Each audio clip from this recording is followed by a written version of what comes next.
Hi అండి. ఇంట్లోనే ఈజీగా పిజ్జా సాస్ చేసుకోవచ్చు. దానికోసం ముందుగా టమాటాలు తీసుకొని శుభ్రంగా కడుక్కొని చాకుతో ఇలా చూపించిన విధంగా 4, 5 ఘాట్లు పెట్టుకోండి. తర్వాత ఈ టమాటాలన్నీ ఒక గిన్నెలో వేసుకొని వాటర్ పోసుకొని ఉడికించుకోండి. బాగా ఉడికిన తర్వాత స్టవ్ ఆఫ్ చేసుకొని దాన్ని చల్లారనివ్వండి.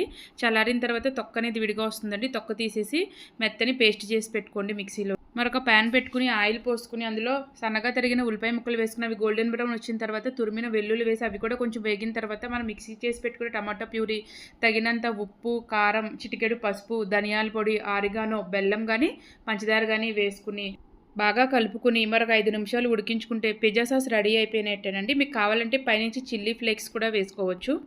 ఇందులో మీరు ఆరిగానో ఇంకా వెల్లుల్లి తురుము కంపల్సరీ వేసుకోవాలండి. అవే మెయిన్ ఇంగ్రీడియంట్స్ అండి. ఈ సాస్కి అంత టేస్ట్ రావడానికి కారణం అవే. ఇలా మీరు మయోనైజు ఇంకా పిజ్జా సాస్ ఇంట్లో చేసి పెట్టుకుంటే మనం ఇంట్లో ఎలాంటి రోల్స్ అయినా లేదంటే బ్రెడ్ శాండ్విచ్లు చేసుకున్నా చాలా ఈజీగా పిల్లలకి హెల్తీగా చేసి పెట్టొచ్చు.